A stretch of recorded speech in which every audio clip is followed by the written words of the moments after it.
As a result of the incident here in the early hours of this morning, a 7-year-old boy has sadly passed away.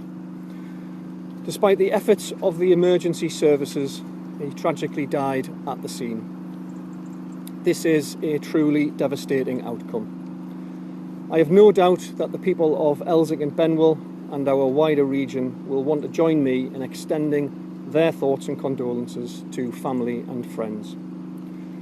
The loss and pain they must be suffering is unimaginable.